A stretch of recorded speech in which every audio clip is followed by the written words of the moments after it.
Mobile যদি না দেওয়া যায় ছেলেরা ভাত খায় না। কথা কন, ছেলে আমার খায় না, খাবার কথা কয় না মার সাথে। টাচ মোবাইল না দিলে সে রাগ করিয়া বসে থাকে। এইভাবে মান কি আর রাখা যায়? কি বেদি হইয়াছে সোনার বাংলায় বন্ধুরে, কি বেদি হইয়াছে সোনার বাংলায়। কথা বলেন। ওই টাচ মোবাইল না দিলে সে বিষ খাইয়া মরতে চায়। ফাঁসি দড়ি হাতে নিয়ে মা বাবারে ভয় দেখায়, মা বাবারে ভয় দেখায়। মা বাবা ভয় পায়ে ফোনটা দিচ্ছে কি নিয়ে, মা বাবা ভয় পায়ে ফোনটা দিচ্ছে কি নিয়ে। এইভাবে ইমান কি আর রাখা যায়? কি বেদি হইয়াছে সোনার বাংলায় বন্ধুরে, কি বেদি হইয়াছে সোনার বাংলায়। জোরকন ঠিক কিনে 1450 বছর পূর্বে আমার নবী বলেছে ইয়ারফলিন বিদ্যে উঠে যাবে, ইয়াকসুরুল জাহিল জাহিলিত বর্ষিত হবে। সেই অবস্থা আজ বাংলার জমিনে হয়ে গেছে। জোরকন ঠিক কিনে। একদিন আমার নবী ওয়াজ করতেছে সাহাবীদের কাছে। ও সাহাবীরা, বুড়া মানুষ, দাড়ি পাকা মানুষ আল্লাহর জান্নাতে জীবনে যাইতে পারবে না। সাহাবী ফাঁকে যারা কাঁদতেছে। আল্লাহ নবী বলে, সাহাবীরে কেন তুমি কান্দো? সাহাবী বলে, ইয়া রাসূলুল্লাহ, ইয়া হাবিবাল্লাহ, আমি কান্দি আপনার কথা শুনে। কারণ আপনি সোনার জবান দিয়ে বলেছেন আপনার কথা মিথ্যে হবে না। আপনি বলছেন বুড়া মানুষ, দাড়ি পাকা মানুষ, চুল পাকা মানুষ আল্লাহর জান্নাতে যেতে পারবে না। ও নবীজি, আমি এখন বুড়ো হয়ে গেছি, মাথার চুল পেকে গেছে, গায়ের সামনে এখন ঢিল হয়ে গেছে। ও নবীজি, এত নামাজ পড়বার পরও আপনি বলছেন জান্নাতে যেতে পারবে না। এই জন্য আমি কাঁদতেছি, আল্লাহ বুড়ো হইছি, আমাকে তুমি কেন জান্নাতে দিবে না? আল্লাহর নবী বলে, সাহাবী রে, আল্লাহ যদি তোমাকে এখন জান্নাতে দেয় তুমি কি জান্নাতে যাবা?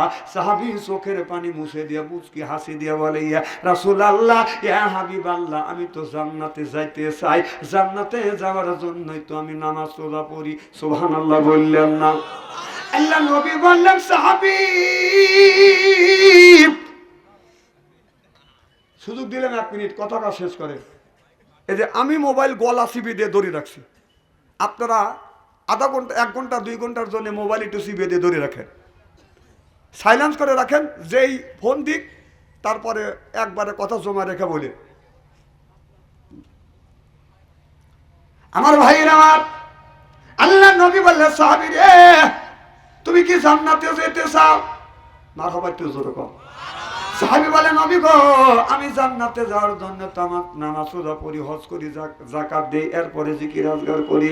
আল্লাহ নবী বললেন, আল্লাহ তোমাকে জান্নাতে দিবে, তবে জান্নাতের মধ্যে তুমি কি চাও?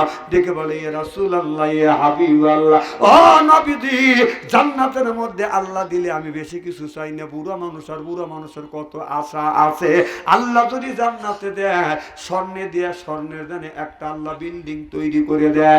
আল্লাহ নবী বললেন, স্বর্ণের আল্লাহ বিল্ডিং তৈরি করে দিবে, আর তুমি কি চাও? সাহাবী বলে, নবী গো, বেশি আশা নাই, হীরা কাঞ্চন মুক্ত দিয়া যেন আল্লাহ একটা খাট বানাইয়া দেয়। আল্লাহ নবী বললেন, তোমাকে তাই দিয়ে দিবে।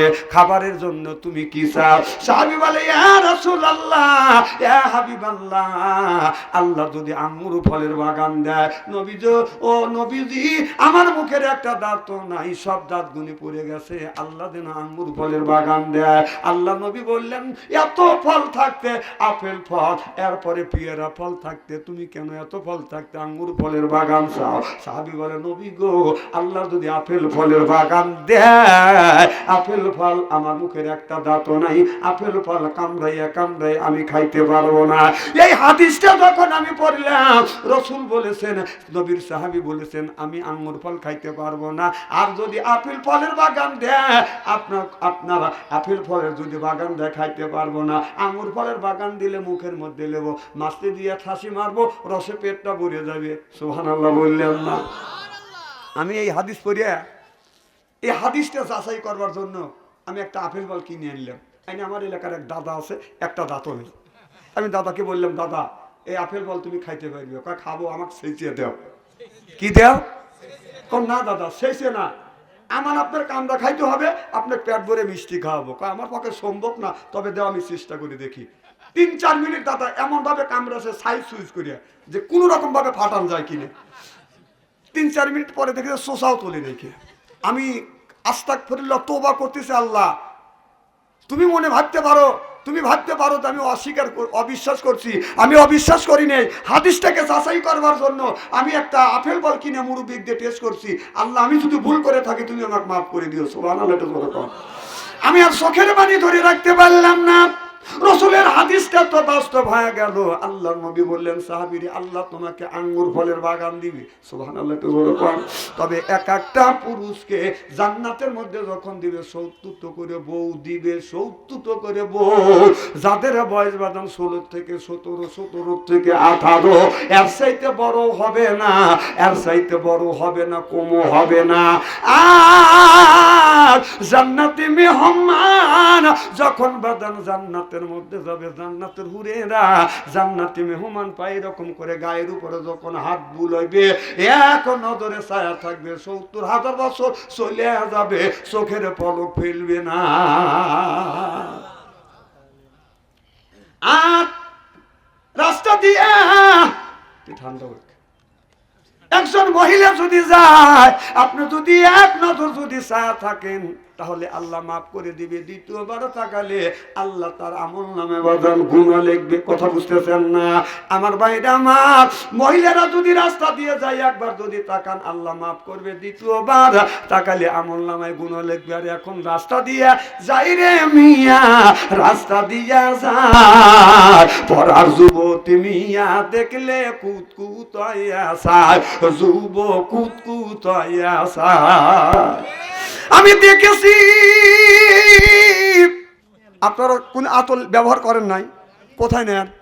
এদের কেউ নাকে কেউ দাড়ির দেখাচ্ছে। আল্লাহর কসম করে বলতেছি, রাসূল সাল্লাল্লাহু আলাইহি সাল্লাম যেই জায়গা আতর লাগাইছেন ওই জায়গা আল্লাহ রসুল যে আপনারা যে সমস্ত আতর লাগানোর কথা বলতেছেন, রসুল সাল্লাল্লাহু আলাইহি সাল্লাম ওই জায়গা আতর লাগান নাই। রসুল বলেছে মান আহাব্বা সুন্নতি ফাকাদ আহাব্বানি ওয়া মান আহাব্বানি কানা মাদি ফিল জান্নাহ। আল্লাহ রসুল বলেছে আমার একটা সুন্নতকে কেউ যদি গিরফ করে ধরে, আমি নবী কথা দিলাম আমার সাথে একই জান্নাতে অবস্থান করবে। সুবহানাল্লাহ।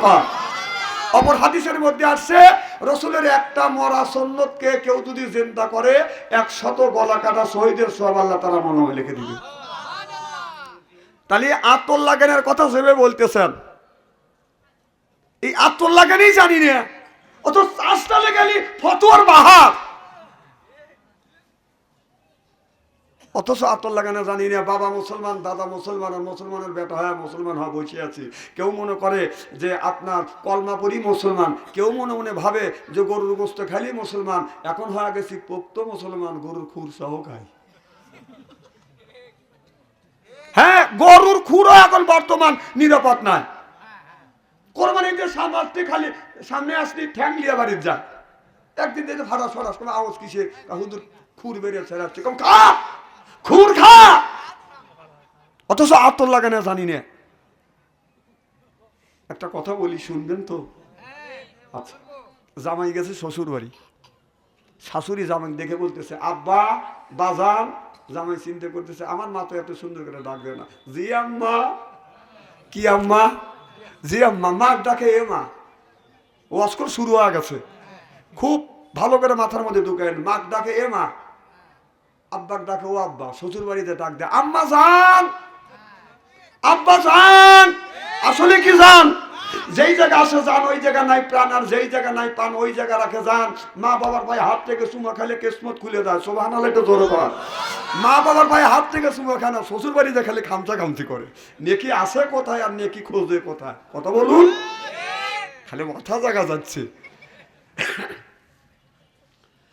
গোটা বিশ্বের শ্বশুর আর শাশুড়িকে এক করিয়া, আর আপনার মা বাবাকে এক জায়গায় রাখবেন। গোটা বিশ্বের শ্বশুর শাশুড়ি দোয়া করবে, আর মা বাবা খালি বলবে আল্লাহ তুই দেখিস, আল্লাহর আরশে আজিম পর্যন্ত পৌঁছে দেবে। সুবহানাল্লাহ। আর গোটা বিশ্বের সবার শ্বশুর শাশুড়ি এক জায়গায় বসে জীবন ভরা বেমালিও সেটা কবুল হইতেও পারে।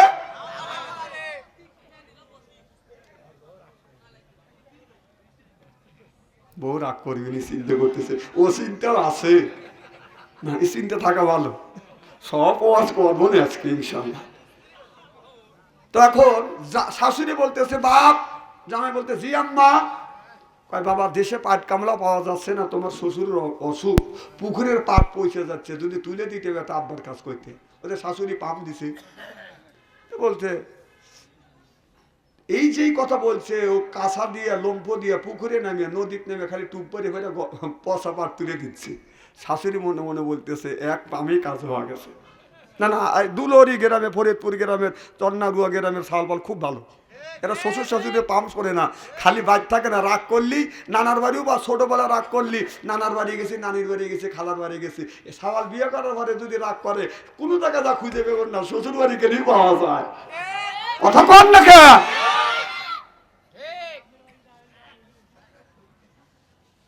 তোমাকে আমি ভালো করে চিনি, বেশি পেশাল বেরো না। এখন এলাকায় ওয়াজ করা খুব কঠিন। হ্যাঁ, কি জানি বলতেছিলাম, শ্বশুর পার যখন তুলছে, শাশুড়ি চিন্তা করছে যে ফরিদ পাঙ্গাসে দুলহরি অথবা শিবলতলা বাজারে যাবেনি, সাজাদপুর বাজারে যাবেনি, জামাইয়ের গা দিয়ে গন্ধ বের হবিনি। শাশুড়ি এক শিশি আতর দিছে, জামাই শিশির মুখ খুলে হাতে তেলে ডাইলে যেখানে লাগান যায় সেখানে লাগাচ্ছে, আর যেখানে লাগান যায় না সেখানে লাগাচ্ছে। যেমন আপনারা দেখালে একদম বলতে তো সারা গায়, হ্যাঁ নিচেও লাগায়ও।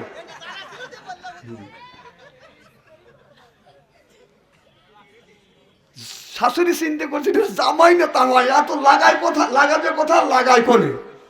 আরো অর্ধেক আতর ছিল, হাতে ঢেলে ডাইলে দেখাচ্ছে। শাশুড়ি আহম্মক হয়ে গেছে যে এইরকম লোকজন তো দেখিনি।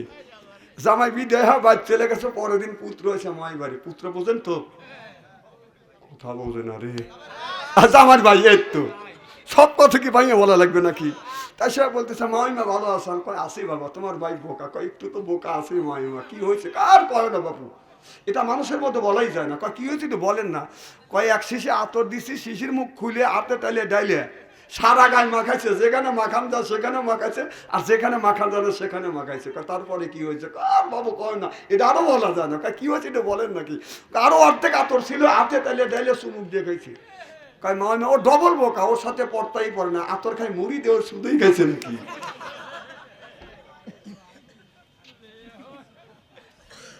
আতর লাগে না, ও আজকে শুনে যান। রসুলের সন্ন্যত তরিকায় আতর লাগাই যদি মৃত্যুবরণ করতে পারেন, এক হাতের আল্লাহ নাজাত দিবে। সুবহানাল্লাহ বাড়িত কয়ে। তবে আপনারা আমার এলাকার মানুষ খুব সভ্য মানুষ, জ্ঞানী মানুষ, যে আপনারা আস্তে আস্তে কথা বলবেন, মা বোনের সাইতে দেনে আওয়াজ দেনে জোরে নেওয়া।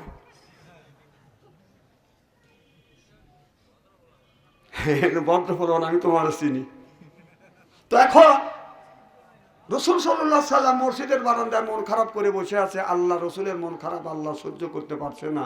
আল্লাহ বলে জিবরাইল তাড়াতাড়ি যাও আমার বন্ধুর কাছে যাও। আমার বন্ধুর কিসের অভাব, টাকার অভাব, পয়সার অভাব, নারীর অভাব, গাড়ির অভাব, এমন কোন জিনিসের অভাব পড়েছে, সব অভাব আমি আল্লাহ দূর করে দেবো। সুবহানাল্লাহ, একটু জোরে বল। জিবরাইল আলাইহিস সালাম চলে আসলেন। মোহাম্মদ হাই গিবনা গুপ্তা তানা গুপ্তা জিবরাইল, জিবরাইল হাই গিবনা গুপ্তা তানা গুপ্তা রব্বুল জলিম। জোর কর মারহাবা। জিবরাইল আলাইহিস সালাম এসে বলে ইয়া রাসূলুল্লাহ, ইয়া হাবিবাল্লাহ, আপনার মন খারাপ, আপনি কি জন্য মন খারাপ করে বসে আছেন? আপনার টাকার অভাব, পয়সার অভাব, নারীর অভাব, গাড়ির অভাব, এমন কোন জিনিসের অভাব পড়েছে, সব অভাবগুলি আল্লাহ দূর করে দিবে। সুবহানাল্লাহ। জিবরাইল আলাইহিস সালাম যখন বললেন, আমার নবী চোখের পানি ফেলে দিয়ে দিয়ে কান্দে। জিবরাইল রে,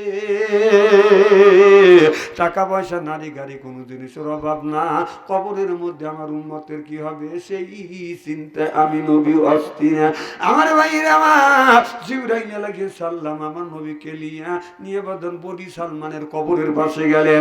যাইয়া ডানে পাখা দিয়ে হালকা আঘাত করলেন আর বললেন কুম্বি ইজনি ইল্লাহ, আল্লাহর হুকুমে আল্লাহর বান্দা জিন্দা হয়ে যাও। দেখা গেল কবরের মাটি ফাটতে লাগলেন, বাজান লাফাইতে লাগলেন। কবরের ভিতর থেকে আল্লাহর একটা বান্দা বের হয়ে আসতেন। এত সুন্দর চেহারা, মনে হয় তার চেহারা দিয়ে নূর চুমকিছে। মামান সাকুলাত মাওয়াজিনুহু সুবহানাল্লাহ বললেন না? অন্ধকার রাত্রিতে একটি তারকা আকাশে যেমন উদিত হয়, এই তারকাটা বাদান ঝিকমিক ঝিকমিক করে জ্বলতেছে। ওই লোকটা চেহারা থেকে নূরের আলো বাদান ঝিকমিক ঝিকমিক করে জ্বলতেছে। আকাশের তারা গুলো ঝিলিমিলি জ্বলছে। হাবিব এসেছে, রাসূল এসেছে, আমার নবী এসেছে, হাবিব এসেছে। যতক্ষণ মারহাবা। দৃশ্য দেখানোর পর পাখা দ্বারা হালকা আঘাত করলেন। আল্লাহর বান্দা কবরের মধ্যে চলে গেলেন। কিছু দূর আগা যাইয়া আর কবর উপরে পাকা দ্বারা হালকা আঘাত করলেন আর বললেন, কুম বিইজনি ইল্লাহ, আল্লাহর হুকুমে আল্লাহর বান্দা জিন্দা হয়ে যাও।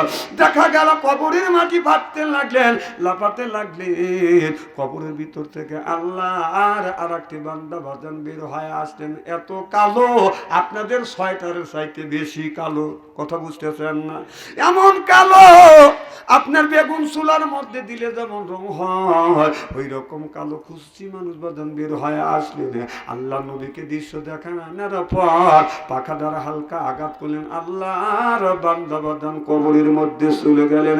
রাসূল বললেন, জিবরাইল, দুইটা মানুষের কারণ বুঝলাম না, আমারে একটু বুঝাও। জিবরাইল আলাইহিস সালাম বলে, ইয়া রাসূলুল্লাহ, ইয়া হাবিবাল্লাহ, এ যুবক, তো পেশাব করা ভালো দেবো। তুই এলাকার মানুষ, তুই আমার ক্লিনিকটা সামনে থেকে উঠে যায়, তুই এনেছে ভয় ভয় হ্যাঁ না নাহলে গুলি করবো।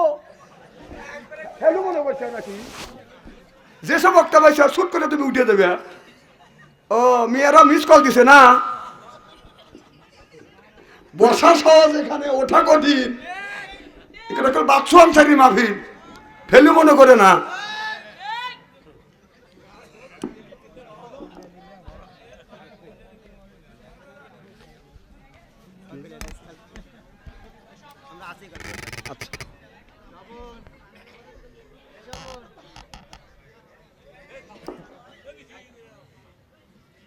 আমি কি আলোচনা কি শুরু করছি? খুবই কি খারাপ লাগতেছে? মানে আমি আসছি দেখি আপনারা কি রাগ করছেন? আচ্ছা হাত তুলে দেখেন তো, দেখি রাগ করছেন কারা কারা। না আসলে কি রাগ করছেন? উঠে যাও কেন? এটা ওঠার জায়গা না, এটা বসার জায়গা। আল্লাহ বললেন, ইজা কুরিয়াল কুরআনু ফাসতামিউ লাহু ওয়ানসিতু লাআল্লাকুম তুরহামুন। সুবহানাল্লাহ। আল্লাহ বললেন, সেখানে সেইভাবে কোরআনের কথা আলোচনা হয়, ওই জায়গা আল্লাহ রহমত বর্ষিত হয়। সুবহানাল্লাহ বললেন না? আল্লাহ এক বিন্দু রহমত যদি কোনো মানুষের, আপনার এক বিন্দু রহমত যদি হাতির উপরে পড়ে, এটা হয় গজমতি। হরিণের উপরে পলে হয় বাদান বেগুনা কস্তুরি। এক ফোঁটা আল্লাহর এক বিন্দু রহমত কোনো মানুষের উপরে যদি পড়ে, ওই লোকটা হয় আল্লাহর ওলি। আল্লাহর ওলি। লা আল্লাকুম তুরহামুন।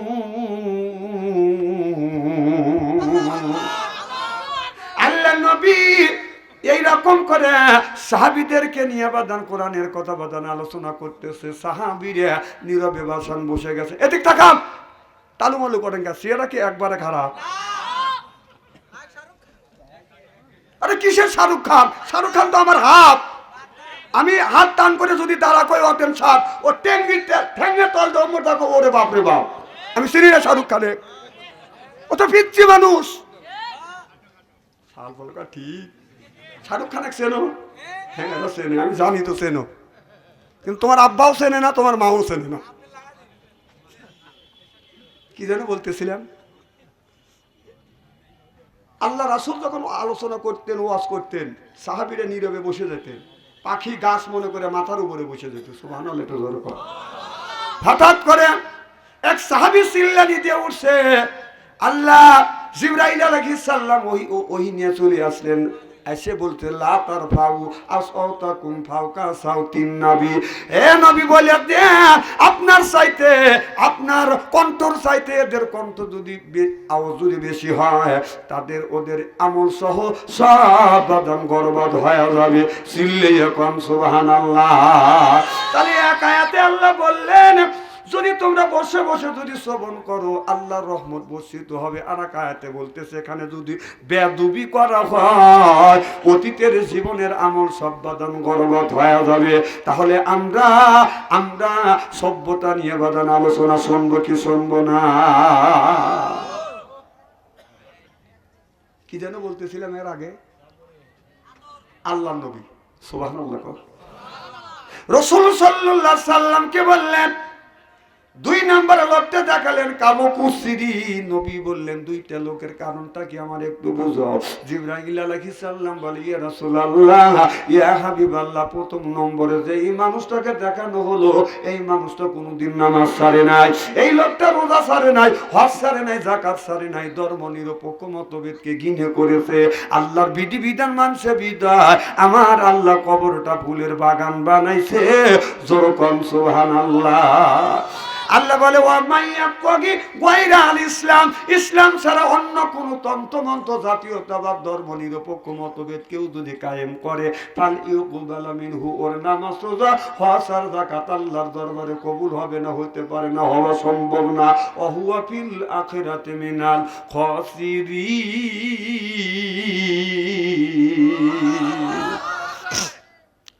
আল্লাহর আদালতে ওই লোকটা বিবাদসর কাতারে দাঁড়াইবে। আল্লাহর নবী বললেন ও জিবরাইল 2 নাম্বার কারণটা কি আমার একটু বুঝাও। জিবরাইল আলাইহিস সালাম বলে নবী গো 2 নম্বরে যেই মানুষটাকে দেখানো হলো এই জীবনে কোনোদিন নামাজ পড়ে নাই, রোজা রাখে নাই, হজ করে নাই, যাকাত দেয় নাই, ইসলামী আন্দোলন যারা করছে তাদের বিরোধিতা করছে, ধর্ম নিরপেক্ষ মতভেদকে তারা গিরিফ করে ধরছে। আর এই জন্য আল্লাহ ওর কবরের মধ্যে আগুন জ্বলা দিয়েছে। মৌত কাউসিন কুল্লু নাফসিন সাদিবু, মৌত কাউসিন কুল্লু নাফসিন সাদিবু আল কবর বাইতিন কুল্লু নাফসিন দাখিলুন। হাদিস শরীফের মধ্যে আছে যেই মানুষটা বাদান ফজরের নামাজ কাজা করবে কবরের মধ্যে বাদান আগুনের বিষাক্ত সাপ দিবে। এই সাপটা ফজর নামাজ কাজা করার কারণে সপ্তাহ ফজর থেকে জোহর পর্যন্ত কামড়াবে, জোহর নামাজ কাজা করার কারণে সাপটা জোহর থেকে আসর পর্যন্ত কামড়াবে, আসর নামাজ কাজা করার কারণে সাপটা আসর থেকে মাগরিব পর্যন্ত কামড়াবে, মাগরিবে নামাজ কাজা করার কারণে সাপটা মাগরিব থেকে ঈশা পর্যন্ত কামড়াবে। কবি বলে কোনখানে ঘুরিয়া বেড়াও হীরারও পাহাড়, চড়ে বেড়াই এই জগতে বীরের জানোয়ার, একা একা মুড়ির জ্বালায় 1000 বছর দায়, এমনি করে কামড়াইবে লাখো লাখো বার। তাহলে বাজান নামাজের দরকার আছে না বাজান না? আমার দিল শোনায় আমার মন শোনার আল্লাহরই নামাজ কাজা কইর না। মারহাবা বললেন না? আজ এই নামাজটা নষ্ট করবার জন্য অনেক ষড়যন্ত্র হচ্ছে, কথা বুঝতেছেন না? মা পুরুষ মানুষ তো মসজিদে যায় জামাতের সময় বাজার নামাজ আদায় করে, কেউ যদি মোবাইল বাজায় কয় তোর মোবাইল বন্ধ রাখ। আর বাড়ির মধ্যে মা বোনেরা যখন বাদান নামাজ পড়ে তখন ছেলে বাদান মা নামাজ পড়ে, ছেলে গুরুত্ব দেয় না, অর্থাৎ বাড়ি টিভির মধ্যে থেকে এরা পরে মোবাইলের মধ্যে থেকে বাদান গানের আওয়াজ বেশি আসছে। রূপে আমার আগুন জ্বলে, কান গেল তোর গানের তালে, নামাজ গেল তোর রসা তলে, আল্লাহর কোরআন কি যে বলে একবার তুলে নেলা কোলে। সুবহানাল্লাহ বললেন না? এই নামাজ দিয়ে মা যখন বাড়িতে নামাজ পড়ে ছেলে মোবাইলে গায়ন বাজায়, এরপরে টিভির মধ্যে থেকে গানের আওয়াজ আছে, মায়ের গায়ন নামাজটা নষ্ট করবার জন্য বাদান ষড়যন্ত্র বাড়ির মধ্যে বাদান তৈরি করেছে। নামাজ দিয়ে রোজা দিয়ে নামাজ দিয়ে গান দিয়ে বাজনা দিয়ে যদি নামাজটা জগা খিচুড়ি করে এই নামাজ আল্লাহর দরবারে কোনোদিন কবুল হবে না, হতে পারে না, হওয়া সম্ভব না। চিল্লে এখন ঠিক কিনে?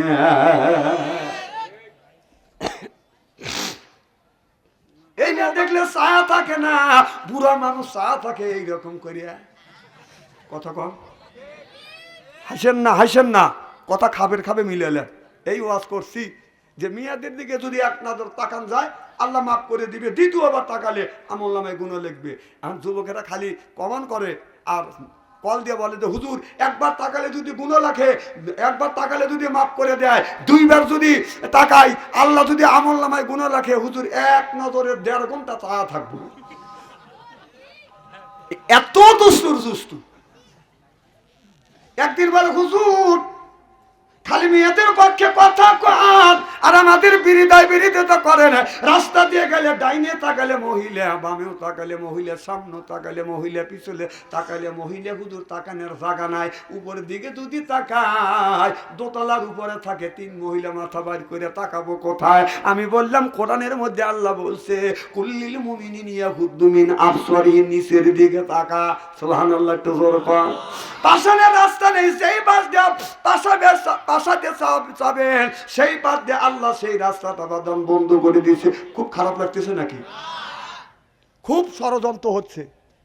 সকালবেলা আগে 10 বছর 20 বছর আগে দেখছি রাস্তা দিয়ে হাইটে গেলে প্রত্যেক বাড়ির জানলা দিয়ে দরজা দিয়ে কোরআন তিলাওয়াতের আওয়াজ আসছে। সুবহানাল্লাহ, একটু জোরে কর। ইয়াসিন ওয়াল কুরআনিল হাকিম ইন্নাকা লামিনাল মুরসালিন। আর এখন এই রাস্তা দিয়ে গেলে কোন মানুষের ঘরের মধ্যে থেকে কোরআন তেলাওয়াতের আওয়াজ শোনা যায় না। ফজরের নামাজ পড়ে রাস্তা দিয়ে হাঁটলে বাদান কোরআন তেলাওয়াতের আওয়াজ শুনবেন না, বরং গানের আওয়াজ শোনা যায়।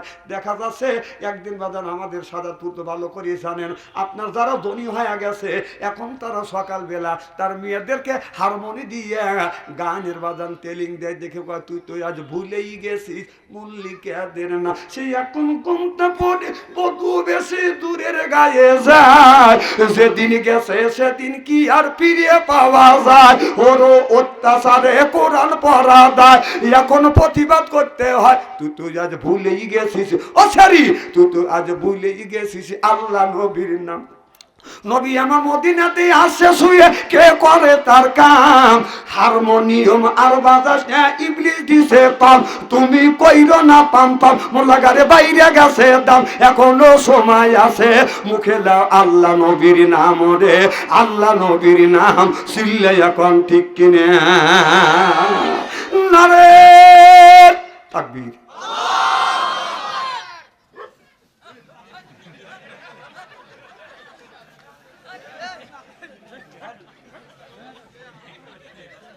খুব কি খারাপ লাগতেছে নাকি? চলবে তো?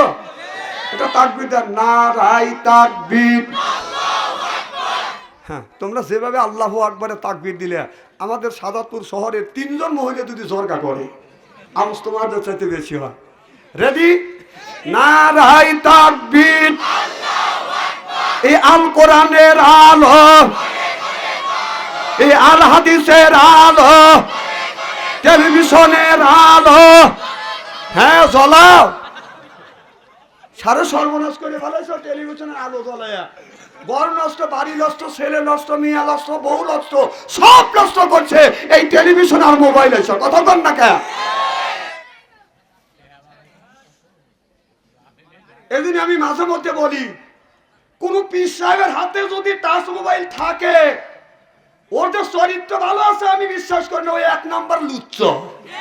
কারণ মেয়েদের ছবি যত দেখবে তত চেনার গুণ হবে। কথা বল না কে? যে পীর সাহেবের কাছে টাচ মোবাইল আছে, ও ল্যাংটা ছবি দেখে আমি বিশ্বাস করি না, ও ল্যাংটা ছবি দেখে। কথা বল। ওই সমস্ত পীর থেকে সাবধান। এই হক কথা কেউ বলবে না, বললি তার দাবাত দিবে না। আর বাচ্চা ছাড়িয়ে দাবাতের অভাব নাই। এখন থেকে এই 24 সাল আপনার আমার কোনো ডিএটি নেই কে, কারণ রিজিকের মালিক কে? কারণ বাচ্চা অঞ্চলে হক কথা বলে, টেল ওয়াজ করে না। এটা অন্যায়, এটা করা যাবে না, এটা না, এটা করতে হবে না। এর পক্ষে কথা বলতে গেলে জেল খাটার দরকার হলে জেল খাটবো, জরিমানা দেওয়ার দরকার হলে জরিমানা দেবো, প্রয়োজন হলে ফাঁসির মঞ্চে উঠবো। বাতিলের সাথে আপোষ নাই। 16টা বছর শান্তিভাবে ওয়াজ করতে পারিনি। কথা বল। এই আওয়ামী লীগের পোলাপান এসে বলছে আমি আওয়ামী লীগের সভাপতি, যদি কোরআনের আয়াত যদি আমাদের সরকারের বিপক্ষে যায় ঠ্যাং কেটে হাতে ঝুলে দেবো। আমি কই এখন তোরা কথা আয় আজকে, হ্যাঁ আয়, এখন কই গেলি? এজন্য বলছিলাম অত বাহাদুরি করা ভালো না, অত ক্ষমতার গরম দেখায়ও না। এখন তুমি এমন কাম করছো, গ্রামে থাকতে পারলে না কে বেটা শালা, এখন পালাছিস কে? ভাই রাগ করতেছে কথা তো তোমরা কবে না, আর বাচ্চা অঞ্চলে কবে তো তোমরা সমর্থ করবে না। কারণ যে 16 বছরের মধ্যে যে আলেম দাওয়া খায় নাই, জরিমানা দেয় নাই, জেল খাটে নাই, ও আলেমের জাতি না।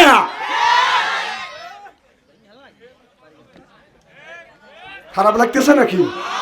আরে এলাকা আমার এলাকা, এটা আমার এলাকা, আমার থানা, আমার গ্রাম। 16টা বছর ওয়াজ করতে পারি নাই, বাইক ঠিক মতো শুনের পারি নেই, বইয়ের হক আদায় করতে পারি নেই, ছেলে মেয়েদের হক আদায় করতে পারি নেই তোদের কারণে। আজকে তোরা কোথায়? আজকে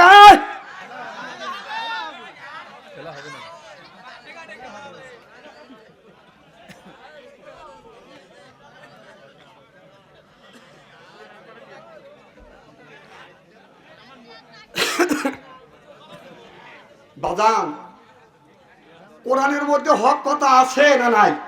আছে।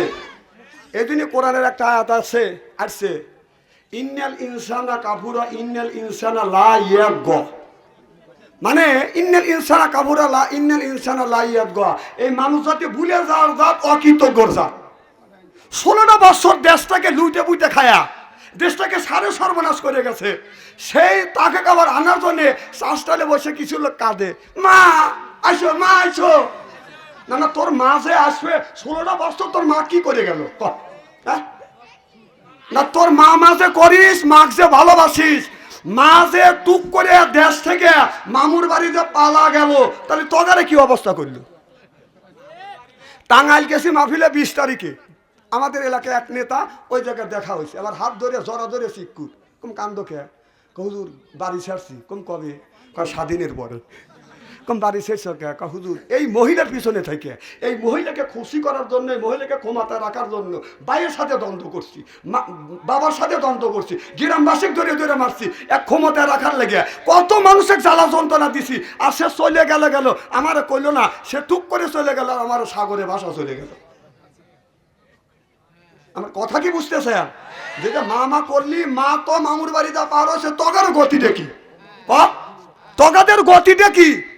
সেই মা চলে গেছে, কেউ আবার চাষ টালে যায়, কিছু লোক চা খাওয়ার, মা আসবে, মা আসবে, তোর মা কালকে আসবে চায়, আমরা কই তুই এখন ঢোকে কতক্ষণ, তোর মা আসবে চায়, বাংলাদেশে কেউ কি নিষেধ করছে?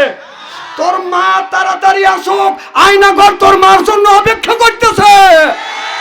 তোর মা কাস্টর কথার আসার অধিকার আছে, কারণ এ দেশ জন্মভূমি, ওর জন্মভূমি, ওর বাবার দেশ, ওর দেশ। তুমি আসো, আয়নাঘর তোমার জন্য অপেক্ষা করতেছে।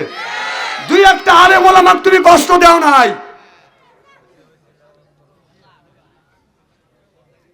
এদিক তাকান, খুব খারাপ লাগতেছে নাকি? যারা গুছু মুছু করবে ওরা আওয়ামী লীগের লোক, এখনো রয়েছে ওই ঠ্যাং বহুদিন কাটবে, হ্যান ঠ্যাং ভাঙিয়ে দেবো। কোরআনের কথা হক কথা বলতে পারি রেখে,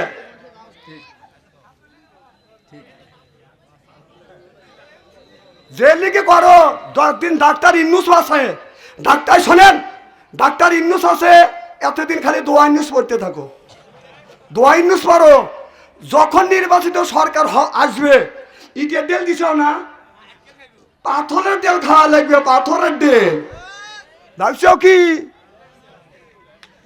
যা করবে তার প্রতিফল আজ হোক কাল হোক তোমার পাওয়াই লাগবে। কত সালা বাড়িঘর ছেড়ে দিল্লি যা বলা রয়েছে, এখন কোনে আয় আমাকে টুক করে ঢুকবো, টুক করে ঢুকবি, তোর পুলিশ বাপ আসলে তখনই কিছু করে পারিস নেই, তোর পুলিশ বাপ তো কাটিয়ে গেছে। আবারও অত গুরু, অত লালি আদেশের না, জিকির করুন লা ইলাহা,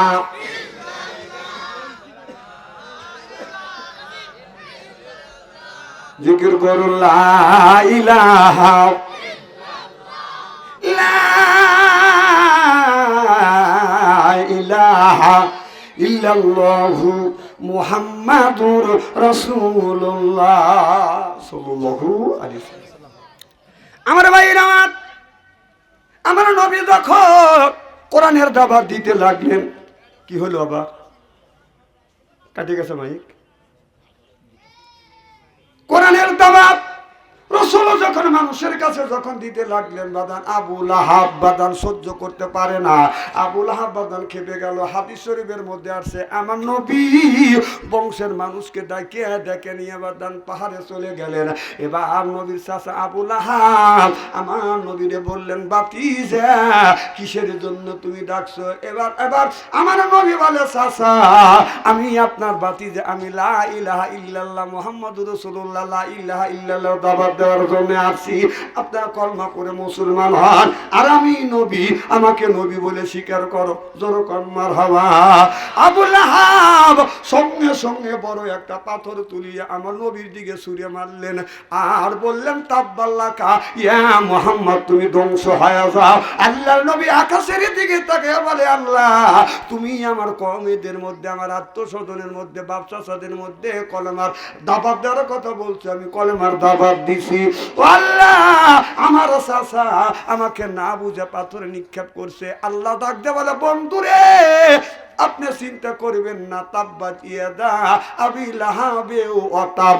হে আবু জেহেল, তুই যেই হাত দিয়ে আমার বন্ধুর গায়ে তুই পাথর মারছিস, সর্বপ্রথম আমি আল্লাহ তোর হাত দুইটা আগে ধ্বংস করব।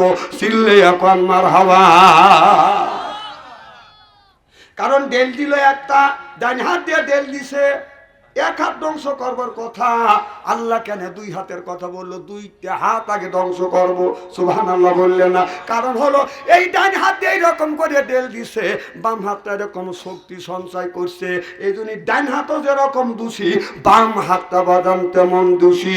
আমাদের বিগত সরকার যেই অন্যায় করছে, যারা অন্যায় তাকে সমর্থন করছে, উভয়ে বাদাম সমান দোষী।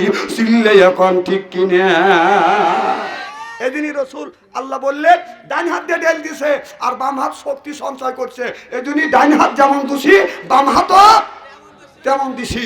আমাদের সরকার যদি অন্যায় করে, অন্যায়কে যদি শান্তিরা সমর্থন করে, সরকার অন্যায় করে যতটুকু দোষী হবে, শান্তিরা সমর্থন করে অতটুকুই দোষী হবে। কথা কি বোঝা যাচ্ছে? কোরআন হাদিসের বাইরে একটুকু যাবো নি রে। হ্যাঁ,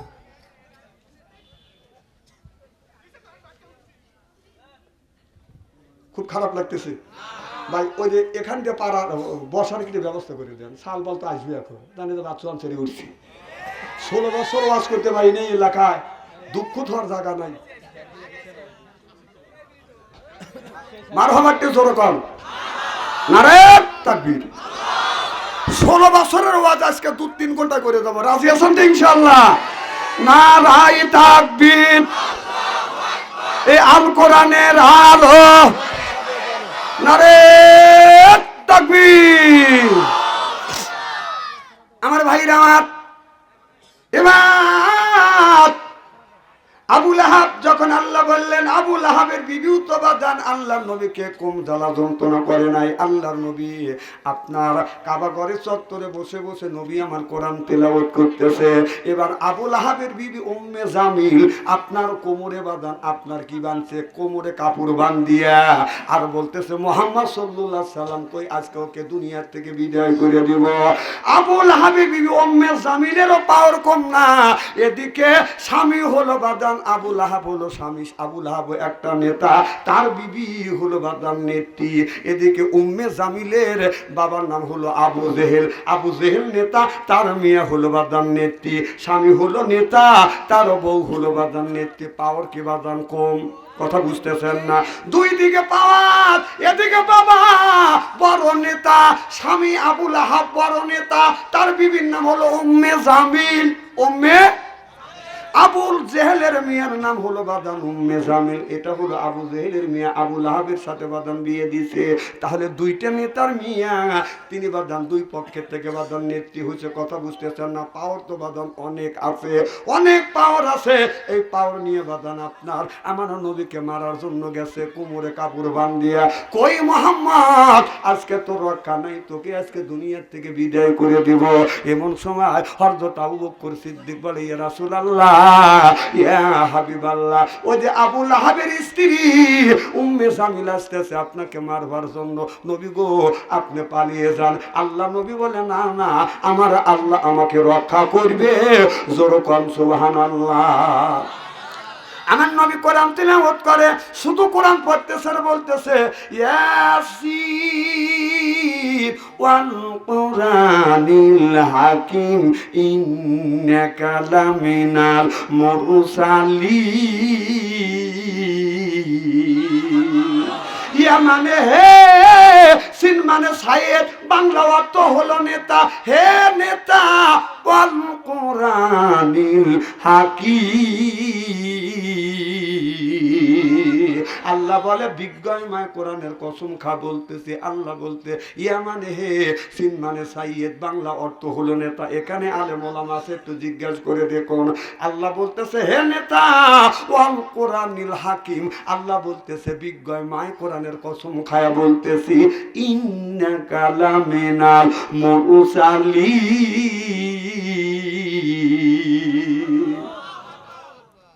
কি বার? কি বার? জোরকন কেন বলতেছেন? মঙ্গলবার। বেটা সব পাইছি একটা, আজকে হলো বুধবার, কয় মঙ্গলবার। তোমার গলা থাকবে, ও গলা বিষে খাও গা। আমার ভাইরা আমার, এই কোরআনের মধ্যে 5টা জিনিস পাইছি। সূরা ইয়াসিনের মধ্যে, আপনার সূরা ইয়াসিনের মধ্যে পাইছি বাদান সমাজ নীতি আছে, কোরআনের মধ্যে আছে না নাই? জীবন নীতি আছে না নাই? কিভাবে তোমার জীবনটা গড়াবে সেটাও কোরআনের মধ্যে আছে। আল্লাহ বলে ইন্না আলাইনা লাল হুদা, কোন পথে চলবেন, কোন পথ তুমি অবলম্বন করিবে, কিভাবে জীবন গড়াবে, এইটা কিন্তু কোরআনের মধ্যে আল্লাহ লিখে দিয়েছে। জোর কোন ঠিক কিনে আমার ভাইরা আমার, কোরআনের মধ্যে আছে বিজ্ঞান। সুবহানাল্লাহ কয়। হাদিস শরীফের মধ্যে আছে আল্লাহর নবীর সামনে আল্লাহর নবীর সামনে অথবা আল্লাহর নবী বাজার হাসি দিছে, যখন হাসি দিছে আল্লাহ নবী বলেছে আলহামদুলিল্লাহ। আর সাহাবীদের বললো, সাহাবীরা রে, যারা তোমরা শুনছো হাসিটা শুনছো, তোমরা বলবে ইয়ার হামুক আল্লাহ। আল্লাহর নবীকে জিজ্ঞাসা করেন ইয়া রাসূলুল্লাহ, ইয়া হাবিবাল্লাহ, একজন যদি হাসি দেয় আমরা কেন আলহামদুলিল্লাহ বলবো? আমার নবী বললেন, সাহাবীরা আমি যা জানি আল্লাহ আমার জানায়, তুমি তা জানো না। কারণ একটা হাসি দিলে শত শত যার জীবনের ভিতরে থেকে বাদান বের হয়ে যায়। এই জন্য আল্লাহর প্রশংসাই করবে আলহামদুলিল্লাহ, আর যারা পাশে শুনবে তারা বলবে ইয়ার হামুক আল্লাহ। সুবহানাল্লাহ বললেন না? এই কথাটা 1450 বছর পরে আসিয়া বিজ্ঞানীরা বাদান গবেষণা করলেন, রিসার্চ করলেন, গবেষণা করিয়া দেখেন 1450 বছর আগে আমার বিশ্ব নবী বলেছে আপনার একটা হাসিতে শত শত যার জীবনের ভিতর থেকে বের হয়। এখন বিজ্ঞানীরা আমারও নবীর কথাকে সমর্থ করিয়ে দুনিয়ার মানুষেরকে জানিয়ে দিয়েছে একটাবার হাসি করলে আপনার ওই হাসির ভিতরে যেই আপনার যার জীবন আছে, এইটা ডাক্তার দিয়ে ওষুধ দিয়ে চিকিৎসা করলে 42,000 টাকা লাগবে, আর একটা হাসিতে 42,000 টাকার কাজ হয়। রসুল বিজ্ঞানের বিজ্ঞান, কোরআনটাই হলো বিজ্ঞান। আল্লাহু আকবার বল। খুব খারাপ লাগতেছে নাকি? আমি কি কোরআন হাদিসের বাইরে গেছি? একটু আগে একটু বসেন, একটু আগে বসেন। লা ইলাহা, হ্যাঁ একটু ধাক্কা দিয়ে গিয়েছে। লা ইলাহা, লা ইলাহা, এই কলেমার বান্ধবেলা হায় কাজে লাগবে মরহুম বেলা। এই কলেমার রোশনীতে কবর হবে তোমার উজালা। লা ইলাহা, লা ইলাহা, লা ইলাহা ইল্লাল্লাহু মুহাম্মাদুর রাসূলুল্লাহ সাল্লাল্লাহু আলাইহি ওয়াসাল্লাম। মানিক ভাই আসান? আচ্ছা,